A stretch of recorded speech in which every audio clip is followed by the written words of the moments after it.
이에 애굽왕의 술 맡은 자와 떡 굽는 자가 그들의 주인 애굽왕에게 범죄한지라.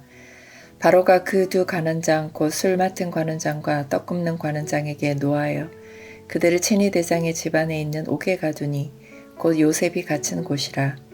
친위 대장이 요셉에게 그들을 수종들게 하매 요셉이 그들을 섬겼더라. 그들이 갇힌 지 여러 날이라. 옥에 갇힌 애굽왕의 술 맡은 자와 떡 굽는 자 두 사람이 하룻밤에 꿈을 꾸니 각기 그 내용이 다르더라. 아침에 요셉이 들어가 보니 그들에게 근심의 빛이 있는지라. 요셉이 그 주인의 집에 자기와 함께 갇힌 바로의 신하들에게 묻되 어찌하여 오늘 당신들의 얼굴에 근심의 빛이 있나이까? 그들이 그에게 이르되 우리가 꿈을 꾸었으나 이를 해석할 자가 없도다. 요셉이 그들에게 이르되 해석은 하나님께 있지 아니하니이까 청하건대 내게 이르소서. 술 맡은 관원장이 그의 꿈을 요셉에게 말하여 이르되 내가 꿈에 보니 내 앞에 포도나무가 있는데 그 나무에 새 가지가 있고 싹이 나서 꽃이 피고 포도송이가 익었고 내 손에 바로의 잔이 있기로 내가 포도를 따서 그 즙을 바로의 잔에 짜서 그 잔을 바로의 손에 들였노라. 요셉이 그에게 이르되 그 해석이 이러하니 새 가지는 사흘이라. 지금부터 사흘 안에 바로가 당신의 머리를 들고 당신의 전직을 회복시키리니 당신이 그 전에 술 맡은 자가 되었을 때에 하던 것 같이 바로의 잔을 그의 손에 드리게 되리이다. 당신이 잘 되시거든 나를 생각하고 내게 은혜를 베풀어서 내 사정을 바로에게 아뢰어 이 집에서 나를 건져주소서. 나는 히브리 땅에서 끌려온 자요 여기서도 옥에 갇힐 일은 행하지 아니하였나이다. 떡 굽는 관원장이 그 해석이 좋은 것을 보고 요셉에게 이르되 나도 꿈에 보니 흰 떡 세 광주리가 내 머리에 있고 맨 윗광주리에 바로를 위하여 만든 각종 구운 음식이 있는데 새들이 내 머리의 광주리에서 그것을 먹더라. 요셉이 대답하여 이르되 그 해석은 이러하니 새 광주리는 사흘이라. 지금부터 사흘 안에 바로가 당신의 머리를 들고 당신을 나무에 달리니 새들이 당신의 고기를 뜯어먹으리이다 하더니 제3일은 바로의 생일이라. 바로가 그의 모든 신하를 위하여 잔치를 베풀 때에 술 맡은 관원장과 떡 굽는 관원장에게 그의 신하들 중에 머리를 들게 하니라. 바로의 술 맡은 관원장은 전직을 회복하매 그가 잔을 바로의 손에 받들어 드렸고 떡 굽는 관원장은 매달리니 요셉이 그들에게 해석함과 같이 되었으나 술 맡은 관원장이 요셉을 기억하지 못하고 그를 잊었더라.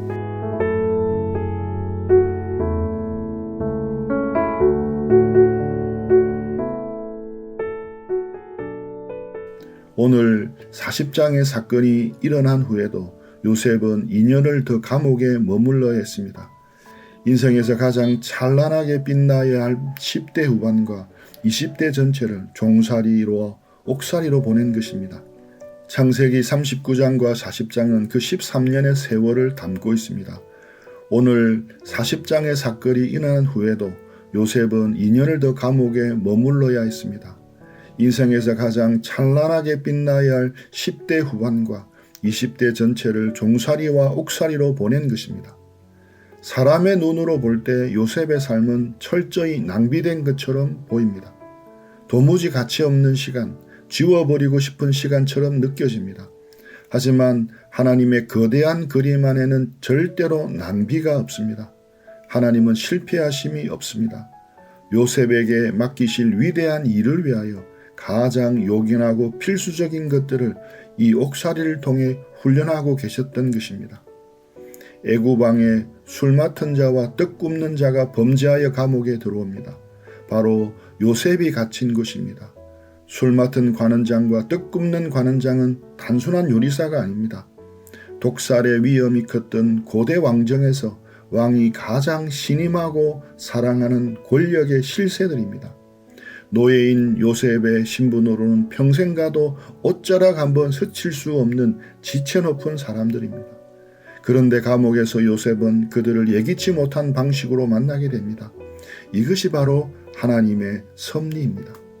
하나님은 눈에 보이지 않게 요셉의 인생을 이끌어가고 계셨습니다.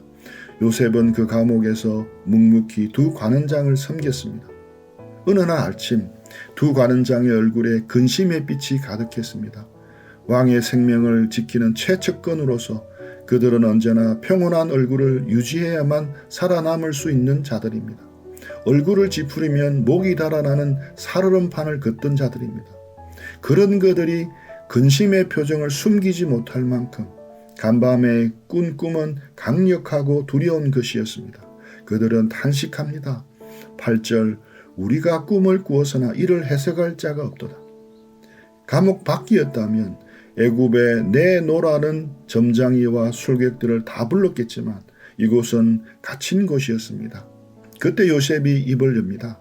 8절 해석은 하나님께 있지 아니하나이까 청하건대 내게 이르소서. 꿈의 해석과 바른 세계를 보는 눈은 오직 하나님께만 있습니다. 모든 미래와 앞으로 일어날 일들을 주관하시는 분은 오직 하나님 한 분뿐이십니다. 요셉은 애굽의 우상이나 사람의 지혜를 의지하지 않고 역사의 참 주인이신 하나님을 선포합니다. 술 맡은 관원장이 먼저 자신의 꿈을 꺼내놓습니다. 그의 꿈속에는 포도나무가 등장합니다. 3가지가 있고 싹이 나오고 꽃이 피고 포도송이가 익었습니다. 그는 바로의 잔을 들고 그 포도를 짜서 바로의 손에 드렸습니다. 이 꿈은 참으로 생명력이 넘칩니다. 포도나무가 자라고 열매 맺는 과정이 순식간에 일어납니다. 이것은 하나님의 개입이 얼마나 신속하고 역동적인지를 보여주는 그림입니다. 요셉은 주저없이 해석합니다. 12, 13절 3가지는 사흘이라 지금부터 사흘 안에 바로가 당신의 머리를 들고 당신의 전직을 회복시키리니.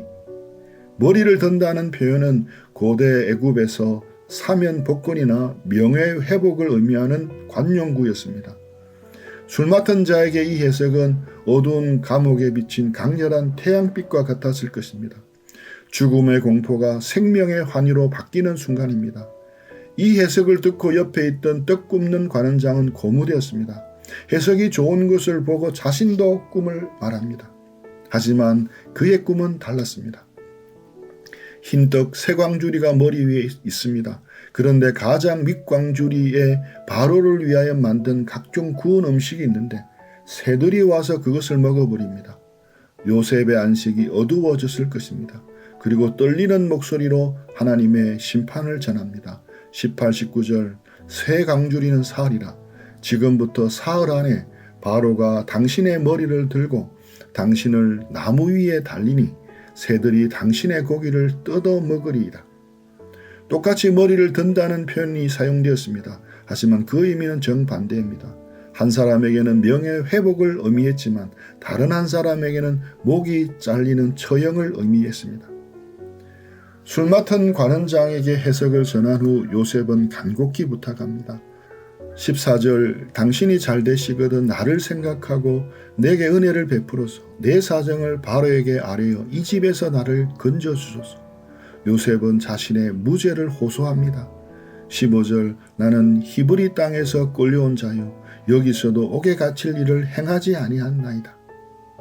요셉은 지금 술 맡은 관원장을 자신의 구원자로 보고 있었습니다.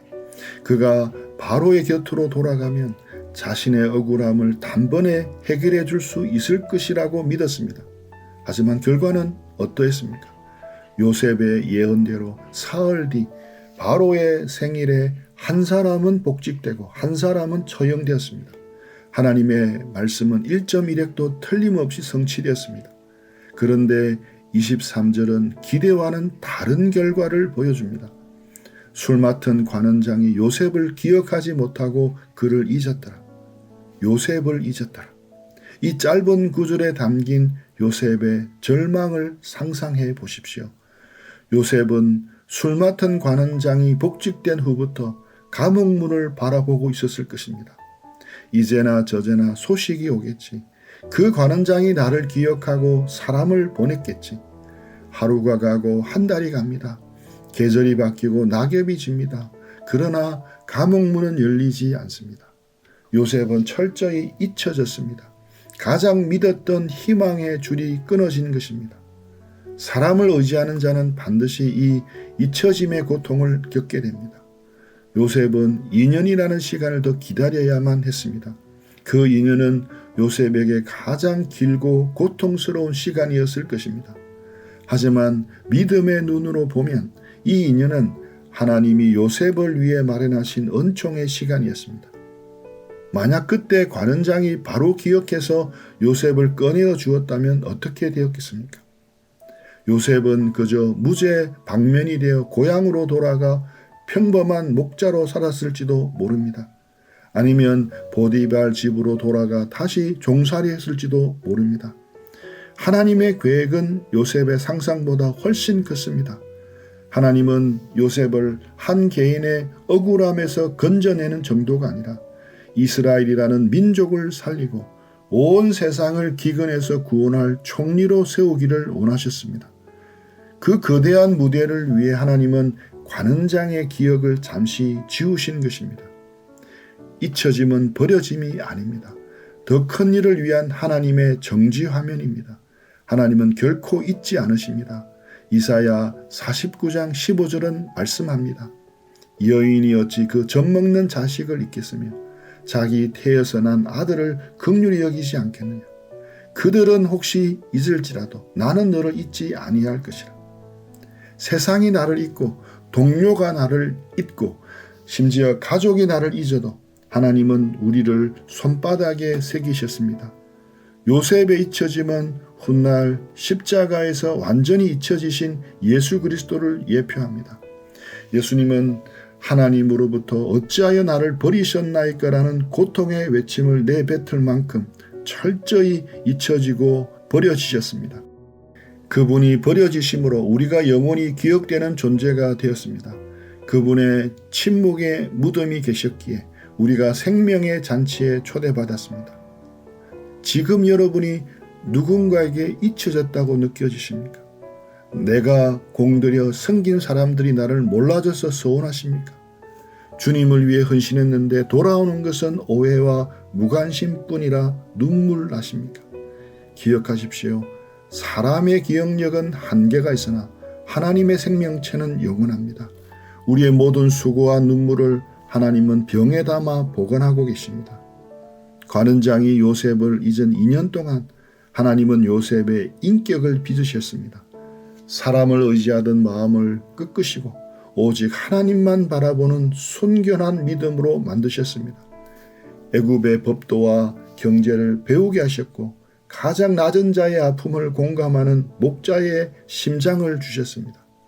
하나님이 쓰시는 사람은 광야에서, 감옥에서, 그리고 잊혀짐의 시간 속에서 만들어집니다.